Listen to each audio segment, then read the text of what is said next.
Hello दोस्तों, तो हम बोल रहे थे कि एचलॉन फॉर्म के ऊपर एक क्वेश्चन ले रहे हैं। ठीक है, क्वेश्चन हमारा है 4 2 -1 2 4 2 -1 2 एंड 1 -1 2 1 1 -1 2 1 एंड 2 2 -2 0। ओके, ये हमारा क्वेश्चन है, हमें इसे सॉल्व करना है। जब तक हम इसको सॉल्व नहीं करेंगे आपको समझ में नहीं आएगा कि एचलॉन फॉर्म किस तरह से बनाना है। ठीक है, तो हम एक क्वेश्चन लेते हैं। चलिए अब हम लिखेंगे, सबसे पहले क्या लिखते हैं, द गिवन मैट्रिक्स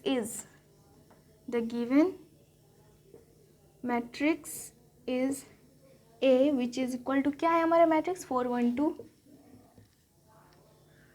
2 -1 2 2 -1 2 -1 2 -1 1 2 -1, ठीक है, सॉरी -2 -1 2 -2 2 1 0 2 1 0। ठीक है,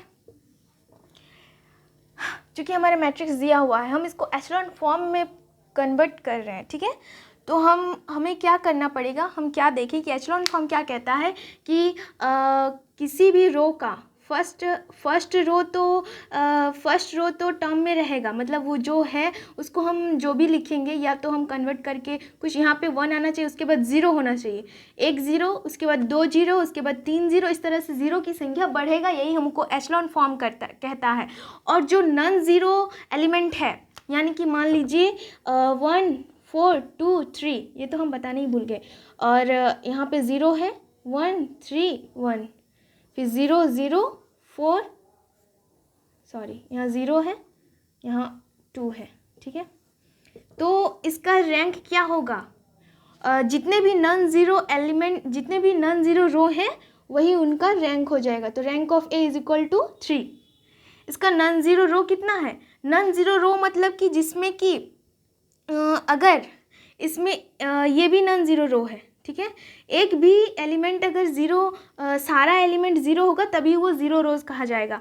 और अगर नॉन ज़ीरो एलिमेंट में मतलब एक भी एलिमेंट अगर वो ज़ीरो नहीं होता है तो वो नॉन ज़ीरो में आता है। ठीक है, तो इसमें 2 जो है वो नॉन ज़ीरो है, और इसीलिए हम इसको इसका जो नॉन ज़ीरो रो है वो है 3 है, 1 2 3, तो हमारा रैंक ऑफ ए 3 आएगा। ओके, और अगर मान लीजिए यहाँ पे 0 हो जाता, किसी तरह से हम लोग उस तरह बनाते तो ये 0 आ जाता। ठीक है, तो जब 0 आ जाता तो क्या होता, 0 आने के बाद इसका रैंक ऑफ ए जो है, जितने भी एचलॉन फॉर्म कहता है जितने भी नॉन ज़ीरो रो है वो रैंक होता है, यानी कि उस मैट्रिक्स का रैंक होगा।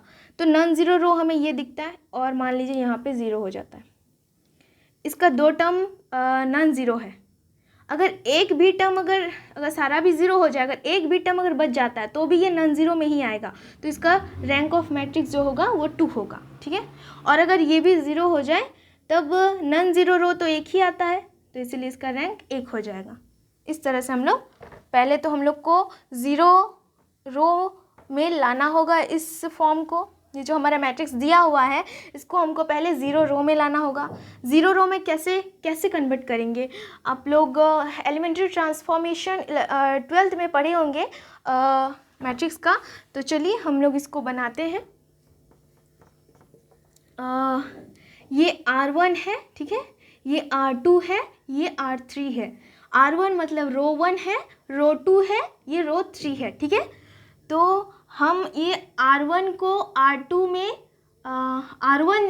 R2 जो है इसको R1 में बैठा देंगे, और R2 जो है उसको R1 जो है उसको R2 में रखेंगे, और R2 जो है उसको R1 में रखेंगे। कैसे, देखिए पहले हम लोग को ये लिखना पड़ेगा, R1 टेंस टू R2, मतलब R2 को R1 में और R1 को R2 में चेंज कर रहे हैं, तो हम ऐसे लिखेंगे। ठीक है, 1 है, -1 है, 2 है, 1 है, 4 है, 2 है, -1 है, 2 है, इसके बाद 2 2 -2 0। ठीक है, ये हमारा आ गया। अब हमको ये मिटाना पड़ेगा। चलिए हम इसको मिटाना पड़ेगा। आप वीडियो को पॉज करके लिख लीजिए। ये ऊपर वाला भी मिटा देते हैं, ठीक है। अब इसके बाद क्या करेंगे, हम इसको आर यहाँ तक आप लिख लिए। अब इस मैट्रिक्स को हमको ले जाना होगा इसके बाद, ठीक है। क्या होगा, पहले हमको लिख लेना चाहिए, यहाँ पे ज़ीरो लाना है, या फर्स्ट टर्म में तो ज़ीरो लाना होगा। उसको ज़ीरो लाने के लिए हमको क्या करना पड़ेगा, ये जो R1 है उसमें R2 minus 4 times of R1 करेंगे तो यहाँ पे ज़ीरो होगा कि नहीं, समझ रहे हैं मेरा बात। ये R2 है, ठीक है, R2 हमारा 4 है, 4 और R1 जो है वो हमारा 1 है, ठीक है। हमें इस जगह पे ज़ीरो करना है, तो R2 minus 4 times of R1, ये R1 है, 4 टाइम्स ऑफ R1, यहाँ 1 है इंटू 4, तो ये ज़ीरो हो जाएगा। और उसी तरह से ये 2 है, तो ये R3 में आता है, R3 यानी कि 2, यहाँ पे 2 टाइम्स से मल्टीपल कर देंगे R1 को, 2 इंटू 1, तो 2 to 0 हो जाएगा। समझ में आ रहा है? चलिए हम लोग ऐसे ही कर रहे हैं। क्या लिखेंगे, R2 tends to R2 minus 4 times of R1, R2 है ये, R2 minus 4 times of R1, यानी कि क्या होता है देखिए,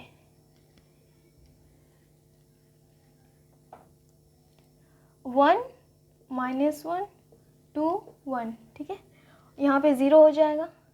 and R3 tends to R3 minus 2 times of R1, 2 times of R1 मतलब यहाँ भी 0 हो जाएगा। समझ में आ रहा है? इसको हम 2 से मल्टीपल कर देंगे R1 को, तो 2 माइनस 2 0 हुआ। अब एक सेकेंड, पहले हम R2 को सॉल्व करेंगे, ठीक है। 2 माइनस यहाँ 4 से मल्टीपल कर रहे हैं R1 को, ठीक है। 2 माइनस 4, माइनस माइनस प्लस 4 यानी कि 6 हो जाएगा। उसके बाद यहाँ -1 माइनस 8 माइनस 9 होगा। 2 माइनस 4 इंटू 1 कितना होगा, -4, यानी कि 2 माइनस 4 माइनस 2 हो जाएगा, ठीक है। 2 माइनस 9, 2 माइनस 4, यहाँ 1 ही है ना, हाँ।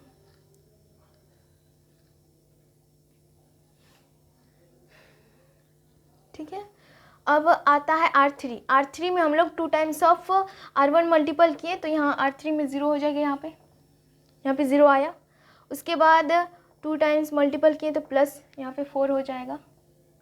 2 माइनस 2 सॉरी माइनस को कैंसिल कर देगा और +2 आएगा, और +2 +2 4 हो जाएगा। उसके बाद -2, यहाँ 2 टाइम्स ऑफ 2 -2 टाइम्स यानी कि 4 6 हो जाएगा, -6। उसके बाद 0 -2 यानी कि -2 होगा। अब इसको हटा देते हैं, ठीक है। अब उसके बाद हम लोग को यहाँ पे 0 करना पड़ता है, तब ना इससे यहाँ सेकेंड रो से थर्ड रो में एक 0 ज़्यादा होना चाहिए। हम लोग को ये वाला देखना पड़ेगा, इस जगह पे हम लोग को 0 करना है, ठीक है। तो हम लोग देखते हैं,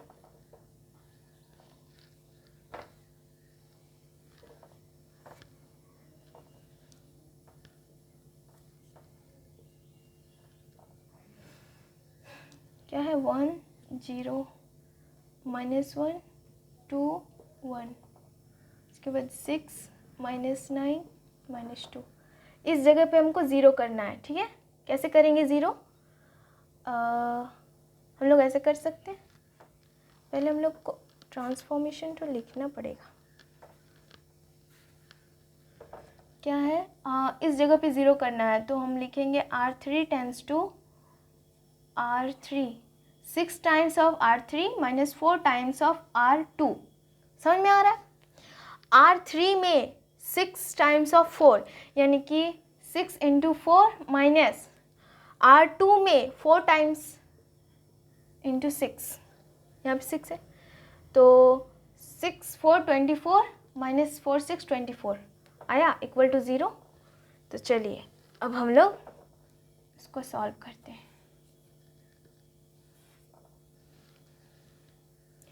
आपको ये समझ में आ रहा है? ये इक्वल नहीं होता है मैट्रिक्स में, इसीलिए हम इसको इस तरह लिखें, ठीक है। 1 -1 2 1, उसके बाद 0 0 6 -9 -2। यहाँ पे तो 0 है तो ये तो 0 ही रहेगा, और 4 टाइम्स यहाँ पे 0 हो जाएगा। हम बताएं आपको, यहाँ पे 0 हो जाएगा। उसके बाद 6 टाइम्स ऑफ R3 यानी कि 6 इंटू R3, R3 हमारा -6 यानी 36 हुआ। 6 इंटू R3 -36, यहाँ माइनस है, यहाँ भी माइनस है, यानी कि माइनस माइनस प्लस हो जाएगा। 9 इंटू 4 यानी कि 36, यहाँ भी 0 हो जाएगा, ठीक है। उसके बाद 6 टाइम्स ऑफ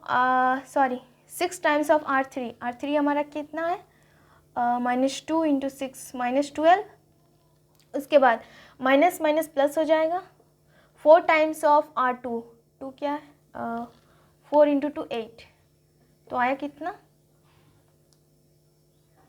4। यहाँ पे 4 लिखेंगे, -4 आएगा।